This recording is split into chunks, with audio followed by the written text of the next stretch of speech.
Alright, yung gabi sa tanan, yung gabi, we are in our third session sa aton nga health assessment lecture. Okay, let's start. Let's go. Okay, isang subong, ma-focus na kita sa physical examination. Hindi ta na pagpadalman, gid. Kay dasig mo lang siya nga topic. Pero uh, let's tandaan or let's remember na lang ang mga importante. Okay, okay. Okay, sorry good guys sa mga lecture ko dati. Syempre hindi ko ka ano sa inyo face to face. Sorry good pero wala ta may mo. Anyway, let's go. Physical examination. Physical examination, it is a what? It is a process to obtain objective data from the patient. Physical na guys, physical examination, PA na bla. Ang mga tawag nila. Physical examination and each body system connects to another. Of course, the purpose of the physical examination is to determine changes in a patient's health status and how to respond to a problem, as well as promote healthy lifestyles and well-being. Guys, naga-physical examination kita hindi bangod nga gwapa or gwapo ang pasyente, hindi bangod nga trip naton. Guys, ma-purpose na siya, of course, para ma-determine ang mga changes and of course, health status ng patient and how to respond to it. Okay, sa mga problems, yeah. And as well as promote healthy lifestyle and well-being. Okay? Let's go na. Comprehensive adult physical examination. Una, guys, beginning the examination.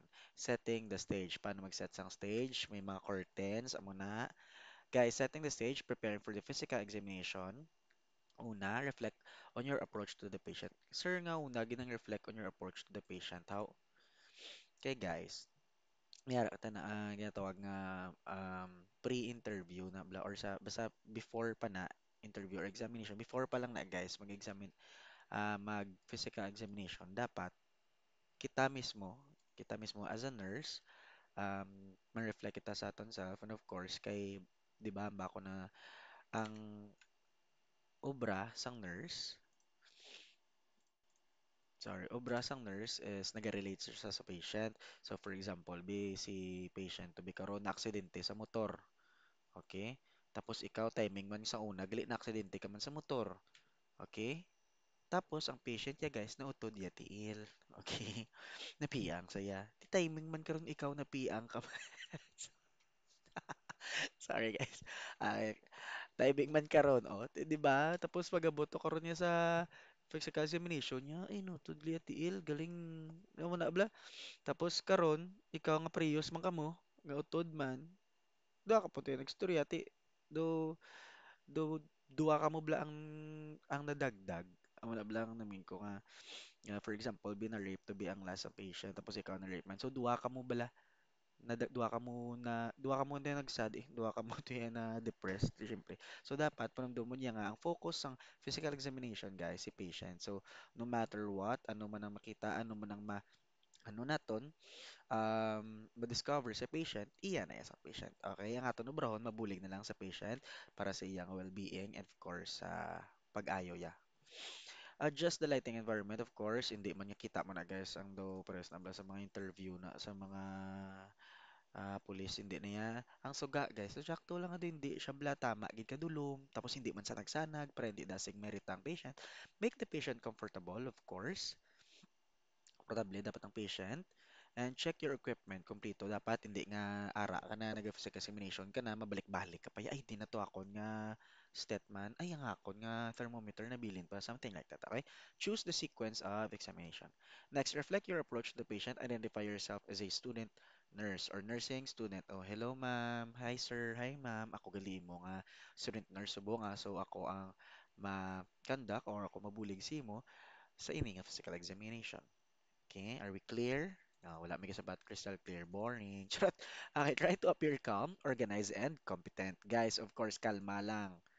Organized. Do makita, ablas ang pasyente, blang balaan isang student nurse, ginobray, sagad na nisa. Basi, kagi na nisa, sagad na, Pero sa kabalo nga first time, muli. It's a prank, sir. First time ko ni nagatalang ko di sa bug, panic ko, hindi lang balanon. Charot. Okay.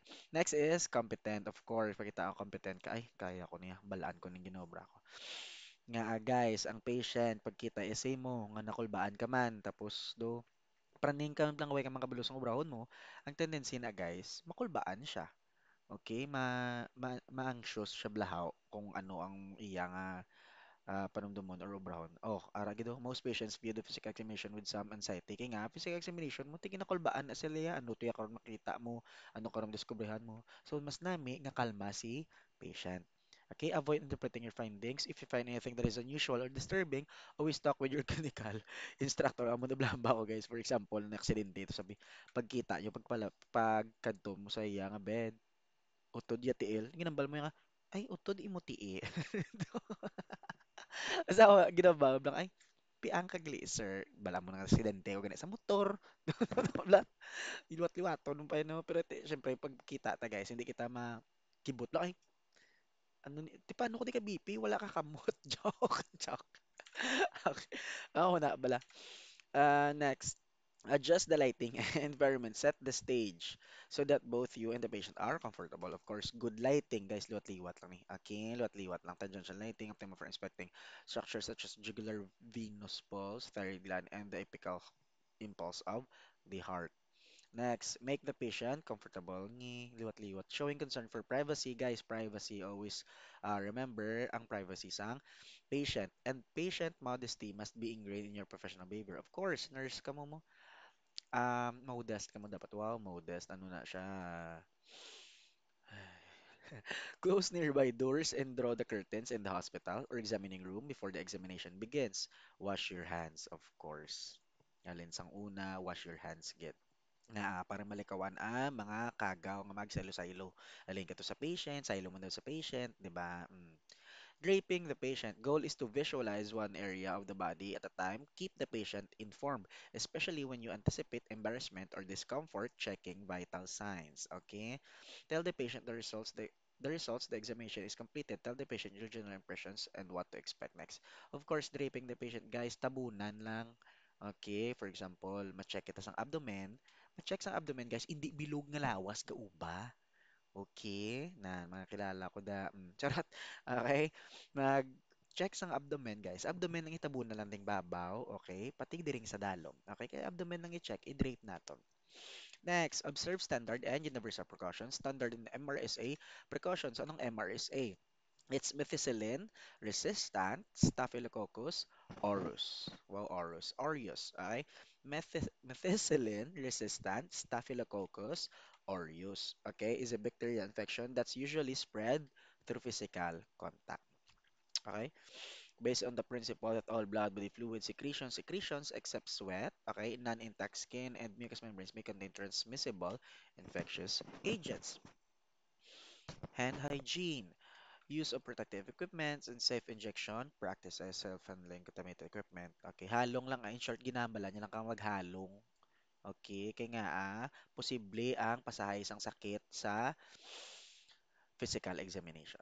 Okay, so that's why may gara kita dapat nga precautions. Next, universal precautions, set of guidelines designed to prevent transmission of human immunodeficiency virus or HIV, guys. Okay, Hep B, and other bloodborne pathogens. Okay, mga ano naman niya maigo sa pag ano bla pag syringe, okay, ma-inject ka mo sa patient, karon kay tapos mo inject pagkakas mo pati ikaw natuslo kay syempre gadali ka nakulbaan o kung di nagsaylo si mo to kung may sakit man sa patient especially HIV or Hep B. Kay salong ka muna kay syempre iban nga mga patient may mga STD bala. Anong STD? Amo na Joke lang, steady. Guys, boring! Kalain magtudlo sa muni. Okay, following fluids are considered potential infectious. Okay, blood. Okay, tanan nga blood. All blood. Ara gid na.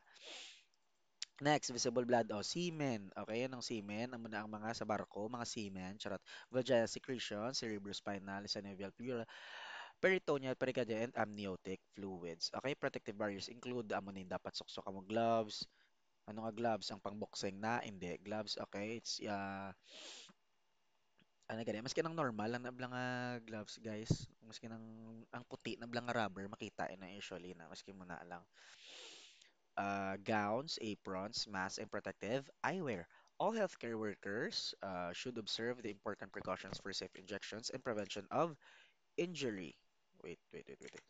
from needle sticks, scalpels, and other sharp instruments and devices. In short, halong magyapon. Okay, ginambalya, halong man. Gyapon. Next, patient privacy and comfort, guys. Private gyapon, nara na sa ethics. Okay, anong ethics? Bata sang bibe. Okay, hindi guys. Ethics is confidentiality lang gid sa nursing. Okay, halong lang kita kung ano gina-share naton kay si patient. ah may privacy na siya ngaya. Okay? Close nearby doors, of course, kami physical examination, bukas to yung pertahan, karon tigalabay-labay to karon big mga pasyente man nga iban. Okay, no? Mga bisita da. Draw the curtains in the hospital or examining room, wash your hands thoroughly. During the examination, be aware of the patient's feelings and any discomfort. Okay? Draping the patient. Goal to visualize one hour of the body at a time. Ni, ano ko no? To visualize one hour of the body. Basta visualize. When the patient is sitting, auscultate the lungs until with the gown unties in the back. Okay, wound lang. Breast examination and cover the right breast, of course, and keep the left chest draped. Okay, ang sa right lang, kung mag-breast examination, right, right lang eh. Kung sa piyak, left, left lang. Kung i-compare, pwede nga buksan duwa. Abdominal examination, lido amo na ginamba ko. Kung chan lang ibuksan, guys, kag i-check, siradan or tabunan mo ng iban.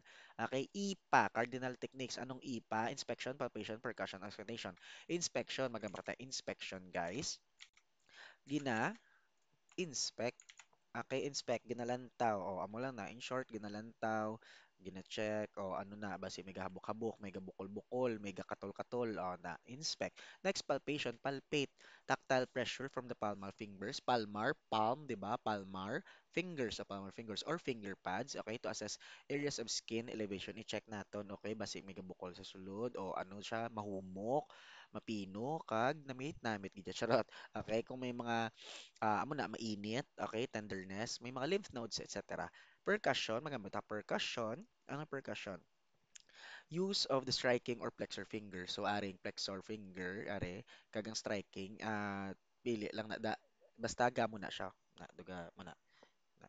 Balit, tabunan mo di, tapos mo na siya. Gina mo na. So, that's your percussion. Okay, para mabatsagan, ano niyan ba ya? Wait.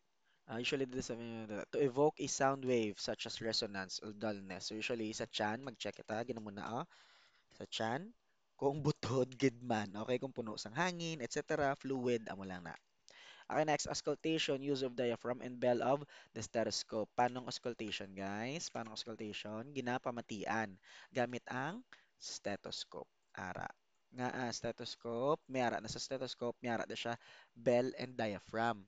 Okay? Ang diaphragm, amo nang dako. Ang bell, arang gamay sa likod. Okay? Amo na siya.